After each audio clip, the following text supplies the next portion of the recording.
What's up, everybody? So you're thinking about moving to Brookings Harbor, Oregon. Well, what makes Brookings so great? Why would you want to move there? Why wouldn't you? We're going to go over the pros and cons of moving to Brookings, Oregon, and we're going to get after it right now.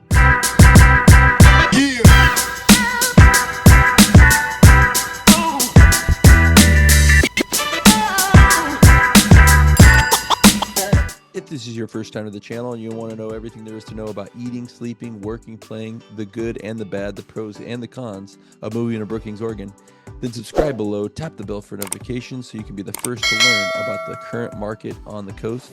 My name is Eddie. I get emails, calls, and texts every single day from people just like you looking to move to the Oregon coast and Brookings, Oregon. So whether you're moving in 7 days or 7 months, give me a call, shoot me a text, send me an email, so I can help you make a smooth move to the Oregon coast. Well, we are talking about the pros and cons of Bannon, Oregon. Whenever I hear, do you want to hear the good news or the bad news first? I just want to hear the bad news first and then end with the good news. So that's what I'm going to do with you here. When it comes to cons, it really depends on your subjective situation, what you want in a city.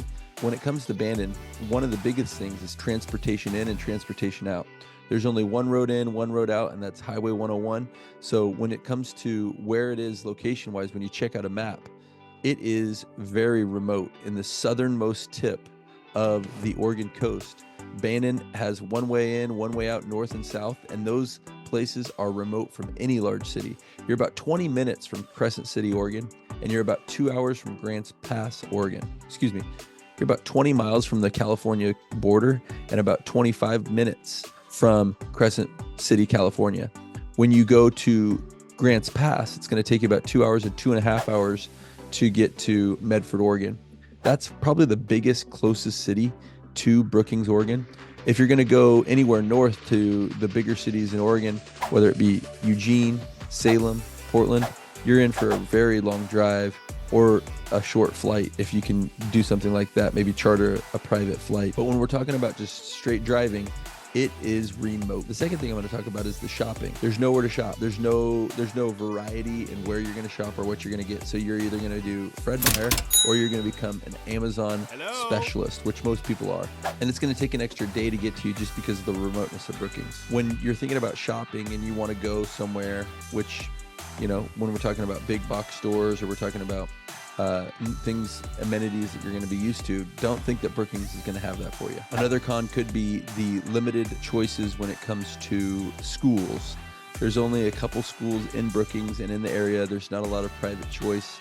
But if you're used to a number of different options around the city, don't expect that when you're moving to Brookings. I'd say the third con is if you want some type of a nightlife, you want to be able to go out to eat, you want to be able to go shopping, you want to be able to do something after, say, 8 p.m. on any day during the year, and it's not going to be the place for you. There's no nightlife. There's no restaurants really open past 8.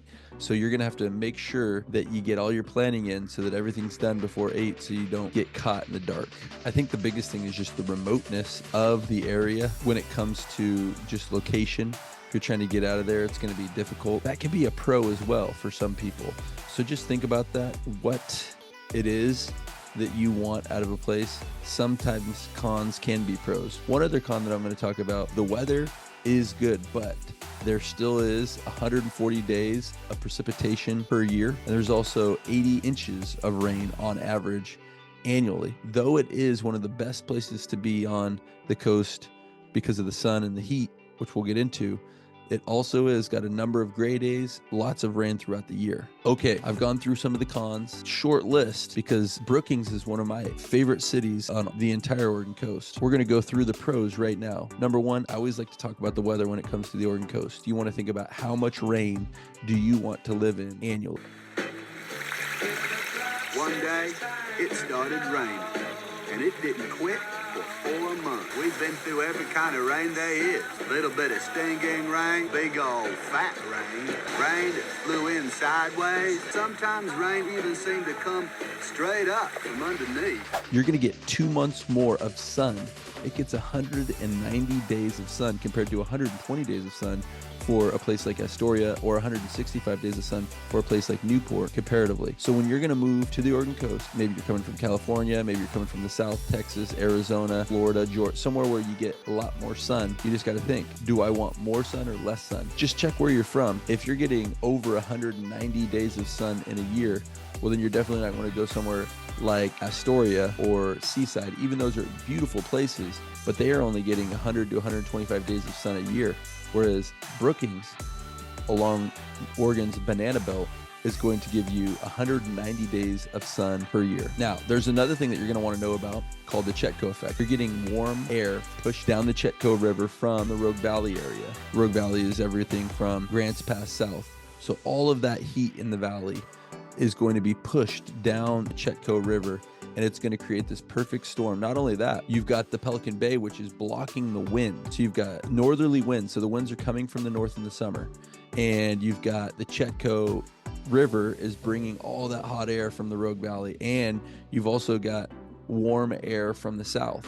All that mixed together creates this thing called the Chetco effect, or the banana belt. All that together creates the Chetco effect, which you're going to see strings of days between 70 and 80 degrees in Brookings.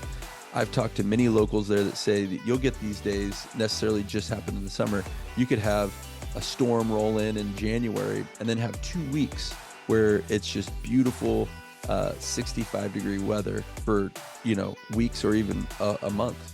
So that's stuff that you just don't get on the rest of the Oregon coast. There are little pockets along the Oregon coast, but nothing like that that actually has its own name. Along the Oregon coast, you're always going to think about, in the summers, 50 to 60 degrees, high wind. You've got a marine layer that comes in. That just does not happen in Brookings. What type of climate you want to live in, I would say there's nothing else on the entire Oregon coast like Brookings when it comes to the weather. Another thing that you're going to want to think about is the Chetco River, and the mouth of the Chetco River has a jetty that's facing more north and south than east to west. If you look at, say, the Yaquina Bay or out of Charleston, if you see these different places along the Oregon coast of where fishing vessels go in and out of the harbor, sometimes can get really rough and it's really difficult to get in and out. Well, with the way that the jetty's situated at Chetco Bay, it's a lot easier to get in and out, which makes it a lot easier in difficult times to get out fishing and marine activities. I want to go fishing. I want to go get some steelhead fishing. Maybe you're doing springers, those things, which are going to be further up the Chetco, but also at times at the mouth. Maybe you want to go out and do some halibut fishing, do some crabbing, do some different things. It's going to be a lot easier to get out of the Chetco Harbor than it is in different places. Another thing that's really awesome about Brookings, tourism is not quite as strong as it is the Central Oregon coast or this northern southern coast, like Coos Bay, Bannon, north up to Newport, and then definitely up to Seaside and Astoria. The major metropolitan areas of Oregon, Portland, Salem, Eugene, if you go straight west on a map, you'll see that that's the, Florence, Newport, Lincoln City, Astoria, Seaside areas with a straight shot.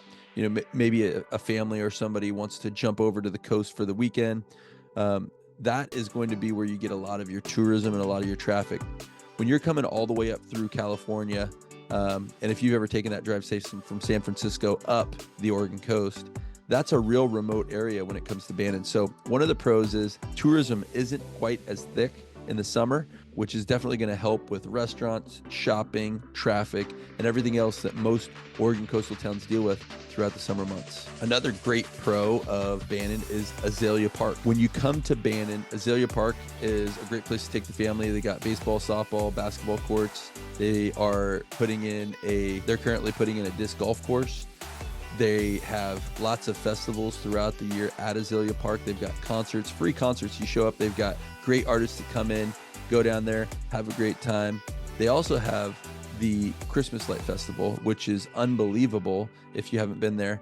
That starts at Thanksgiving, ends around Christmas time, and it is an attraction from all over the coast. We got people from the North Central Oregon coast that drive down to Brookings for the Azalea Christmas lights. Let's say you really like golfing. Well, here's the deal.